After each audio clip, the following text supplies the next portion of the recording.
Yo, what's up teman-teman, balik lagi bersama saya dengan Bang Korea dalam segmen Ada Apa Ya? Korea Selatan sekarang lagi ada di titik yang cukup ekstrim. Lahan buat tempat tinggal sudah hampir tidak ada lagi ya, terutama di Seoul. Saking sempitnya, pemerintah sampai kepikiran opsi buat bangun proyek tempat tinggal di atas ruang terbuka hijau. Ruang terbuka hijaunya adalah Yongsan Park, Yongsan Gongwon, bekas kawasan militer yang setelah lebih dari 100 tahun akhirnya dijanjikan untuk dikembalikan kepada masyarakat sebagai taman. Dan sekarang janji itu dihadapkan langsung dengan krisis perumahan Korea Selatan. So actually, what is going on with Yongsan? 자, 그럼 바로 시작해볼게요. So, buat kalian yang belum tahu, Yongsan Park, ya pastinya ada di pusat Seoul dan di Yongsan ya. Total kawasan yang direncanakan menjadi taman ini sekitar 3 juta meter persegi. Kalian tahu kan, udah pernah ke GBK kan ya? Lapangan bolanya, kebayang ya? Itu kali 10 lapangan bolanya GBK itu ada 43. Jadi 430 lapangan bola GBK itulah 3 juta meter persegi. Itu besarnya Yongsan Park. Nah, sebagian dari kawasan itu sudah mulai dibuka untuk publik dan salah satunya adalah Yongsan Children's Garden. Sekitar 300.000 meter persegi yang mulai dibuka untuk masyarakat sejak Desember tahun lalu. Nah, pada awalnya pembicaraan soal pembangunan rumah hanya fokus di bagian yang relatif kecil ini. Yang tadi gue bilang Yongsan Children's Garden ya. Tapi tanggal 14 Agustus, which is 5 hari yang lalu, Menteri Pertanahan, Infrastruktur dan Transportasi Korea Selatan, Kim Yoon-dok, bilang kalau pemerintah bukan cuma mempertimbangkan Yongsan Children's Garden. Seluruh kawasan Yongsan Park sedang dipertimbangkan sebagai lokasi untuk pembangunan perumahan. Sebelumnya, masyarakat pikir, oke, pemerintah cuma pakai sebagian kecil area taman. Sekarang, pembicaraannya berubah menjadi seluruh taman yang luasnya sekitar 3 juta meter persegi. Pemerintah bahkan mempertimbangkan pembangunan sekitar 20.000 unit apartemen di kawasan itu. Korea Selatan, terutama Seoul, memang lagi menghadapi masalah serius soal pasokan perumahan. Harga properti dan ketidakstabilan pasar membuat pemerintah terus didorong untuk meningkatkan jumlah rumah yang tersedia. Jadi logikanya kurang lebih seperti ini, Tams. Seoul butuh rumah, Yongsan punya lahan yang sangat luas dan berada di lokasi strategis. So, kenapa nggak dipakai untuk membangun rumah? Masalahnya,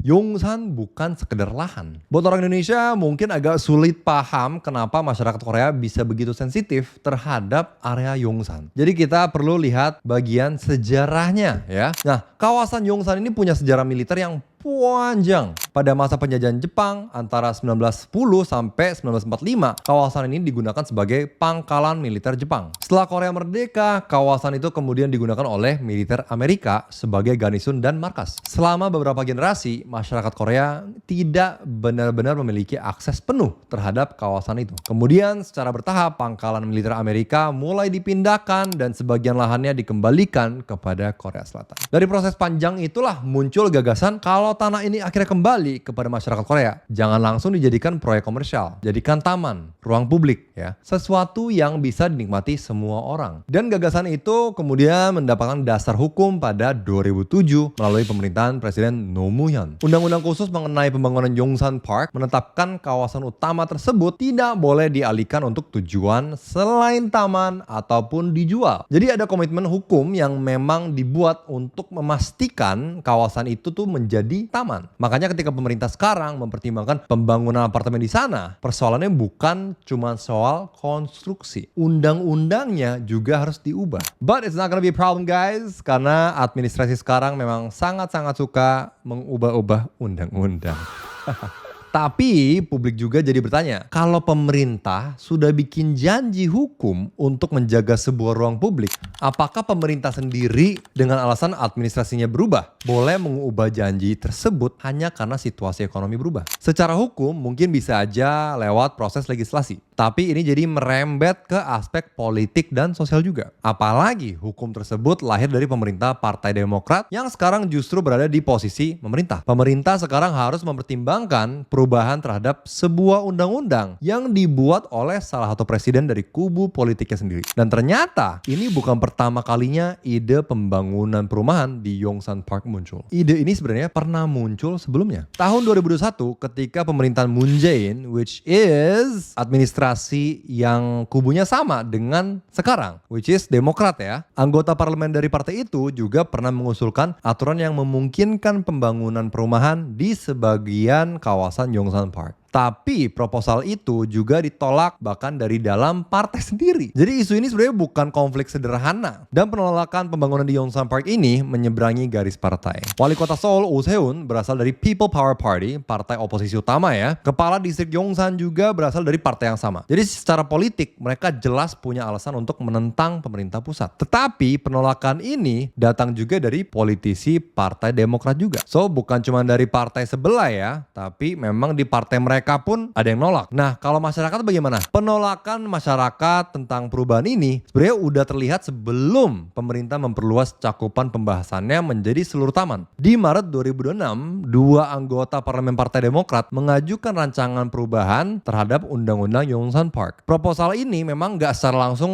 mengatakan bangun apartemen di seluruh Yongsan Park gitu, enggak ya. Tapi masyarakat khawatir perubahan ini nantinya bisa membuka pintu untuk mengubah rencana pembangunan taman dan akhirnya akan memungkinkan pembangunan perumahan. Which I think is a classic political strategy move ya. Jadi ya diubah sedikit demi sedikit, nanti orang yang akan lanjutin partainya mereka mungkin bisa mengubahnya. Nah, jadi masyarakat dikasih 10 hari untuk memberikan pendapat. Dan ini lewat sistem pemberitahuan legislasi online National Assembly. Di sini tercatat 6.500-an tanggapan. Dan mayoritas besar tanggapan itu menolak. Jadi waktu Menteri Kim kemudian bilang kalau seluruh Yongsan Park sedang dipertimbangkan sebagai lokasi perumahan, masyarakat sebenarnya udah ngerti konteks sebelumnya. Di awal Agustus, warga Yongsan bahkan memasang sekitar 300 karangan bunga kematian di sekitar Yongsan Children's Garden sebagai bentuk protes. Buat yang belum familiar dengan budaya protes di Korea, karangan bunga seperti ini memang sering digunakan dalam aksi penolakan atau kritik yang sangat keras. Pesannya kurang lebih menunjukkan kalau masyarakat menganggap ada sesuatu yang sangat serius sedang dipertaruhkan. Tanggal 13 Agustus, pemerintah umumin langkah-langkah baru tentang pasar properti dan pasokan perumahan. Dan di dalam langkah itu, Yongsan Children's Garden sebelumnya tidak termasuk sebagai lokasi pembangunan perumahan baru. Tapi sehari setelah itu, Menteri Kim memberikan pernyataan kalau hanya menggunakan Children's Garden, dia anggap areanya terlalu terbatas. Pemerintah kemudian menyatakan kalau seluruh Yongsan Park sedang dipertimbangkan. Jadi di sini kita bisa lihat perubahan yang sangat penting di narasinya. Awalnya bagian kecil dari Yongsan, kemudian seluruh kawasan Yongsan, dan karena luas keseluruhan taman mencapai sekitar 3 juta meter persegi. Skalanya of course berubah drastis. Tapi misalnya kita anggap pemerintah berhasil mengubah undang-undangnya. Apakah besoknya langsung bisa dibangun apartemen? Belum tentu. Masih ada masalah lain. Sebagian besar kawasan Yongsan Park masih berada di bekas pangkalan militer Amerika yang belum sepenuhnya dikembalikan kepada Korea Selatan. Menurut data yang dikutip dari distrik Yongsan, baru sekitar 25% doang dari 3 juta meter persegi ini dikembalikan. Jadi masih ada proses nego-negoan dan pengembalian lahan yang harus diselesaikan. Kemudian ada masalah lain, kontaminasi tanah. Karena kawasan itu dulunya fasilitas militer selama waktu yang sangat panjang. Jadi proses pemeriksaan dan remediasi tanah jadi persoalan juga. Bahkan kalau secara politik semua orang tiba-tiba sepakat, ya udah bangun apartemen.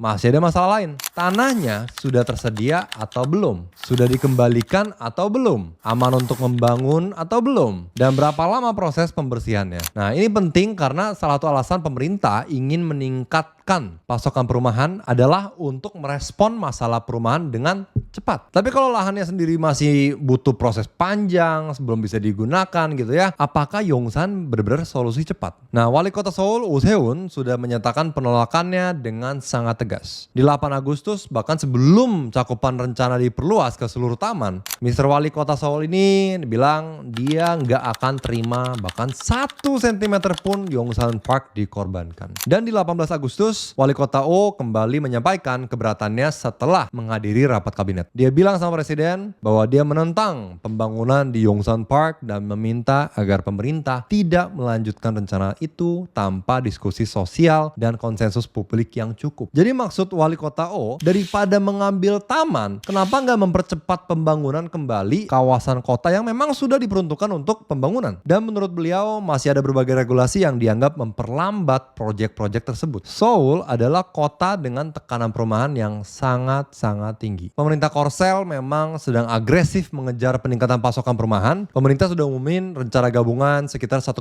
juta rumah melalui kebijakan pada September tahun lalu dan 13 Agustus tahun ini, which is only 76 days ago ya. Tapi ada kritik kalau sebagian besar rumah ini belum akan siap ditempatin selama masa pemerintahan sekarang, which is 4 tahun lagi. Jadi pemerintah hadapin tekanan untuk menunjukkan bahwa mereka bukan cuma punya target di atas kertas, tapi target yang benar-benar bisa ditempatin dalam waktu dekat. Karena kalau harga rumah terus naik, sementara pemerintah hanya umumin angka jutaan unit, masyarakat jadi bertanya, angka itu very good ya, tapi kapan gue bisa tinggalin di rumahnya? Nah ini dia alasan kenapa Yongsan menjadi begitu menarik secara politik. Lokasinya berada di pusat Seoul, lahannya luas banget, dan secara teori pembangunan di sana bisa menambah pasokan di lokasi yang sangat strategis. Tapi justru karena lokasinya strategis, nilai ruang hijaunya juga sangat tinggi. And then wali kota Seoul, Mr. Oh Se-hun, bilang Seoul memang terlihat punya banyak ruang hijau karena secara geografis kota ini dikelilingi dan memiliki banyak kawasan pegunungan. Tapi itu bukan berarti semua warga Seoul punya akses untuk taman yang bisa mereka datengin setiap hari. Menurut wali kota O, luas taman lingkungan yang bisa dinikmatin warga dalam kehidupan sehari-hari ya, hanya sekitar 5,7 meter persegi per orang. Jadi waktu kita ngomongin soal ruang hijau, kita nggak cuma hitung berapa persen wilayah kota yang hijau, tapi juga di mana ruang hijau itu berada. Karena taman di pinggir kota dan taman besar di tengah kota punya fungsi yang berbeda gitu ya. Satu, mungkin sulit dijangkau. Yang satu lagi, bisa menjadi ruang publik yang benar-benar digunakan masyarakat setiap hari. Itu dia kenapa para ahli membandingkan pentingnya Yongsan dengan taman besar di kota-kota dunia lainnya. Bukan karena Seoul harus tiru New York atau London, tapi karena kota besar biasanya punya ruang publik yang menjadi bagian dari identitas kota. New York punya Central Park, London punya Hyde Park, Paris punya Jardin du Luxembourg gitu ya. Dan Yongsan bisa jadi salah satu ruang itu buat Seoul. Jadi sekarang pemerintah punya real problem ya. Krisis perumahan bukan sesuatu yang bisa diselesain dengan begitu aja, dengan bilang jangan bangun taman gitu ya. Kalau orang kesulitan temuin tempat tinggal yang terjangkau, pemerintah memang punya tanggung jawab untuk meningkatkan pasokan. Dan 20.000 unit rumah bukan angka yang kecil pastinya ya. Kalau dibangun, jelas pasti ada orang yang nantinya bisa tinggal di sana. Jadi kebutuhan perumahan itu very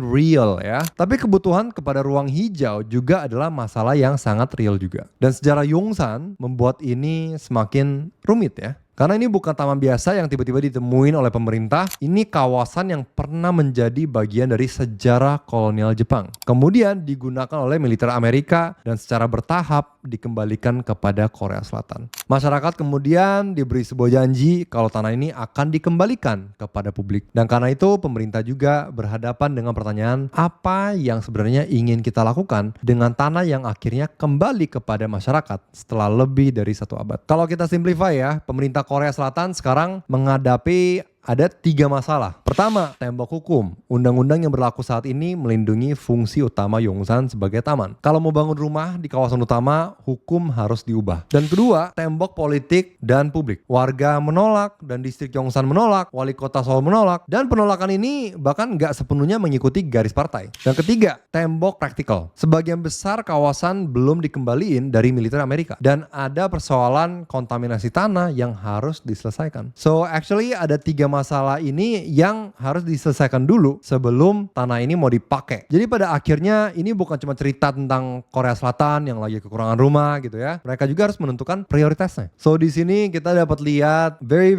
real problems ya. Jadi untuk keseharian masyarakat butuh rumah untuk hidup dan rumah itu kurang banyak di kota Seoul. Jadi pemerintah pengen bantu, tapi area yang ingin dibangun rumahnya fungsinya bukan fungsi rumah. On top of that, yang bikin undang-undang mengundang bahwa ini tidak boleh dijadikan fungsi lain selain dari fungsi taman atau untuk publik adalah orang partainya sendiri. Jadi pastinya dilema untuk Partai Demokrat sekarang lumayan dalam ya. Gue pribadi abis lihat sejarah Yongsan, gue juga bisa paham kenapa banyak masyarakat Korea bisa sensitif terhadap kawasan ini nih. Ya, tanah yang ada sejarah penggunaan militer dan akhirnya perlahan dikembalikan kepada masyarakat itu something very precious dan special ya. So, masyarakat wajib bertanya lah, terus janji yang dulu dibuat itu apa? Buat apa gitu ya? Pada akhirnya sampai sekarang yang kita punya adalah rencana yang sedang dipertimbangkan, bukan proyek apartemen yang sudah pasti ya akan dibangun. Jadi ceritanya belum selesai, Tems.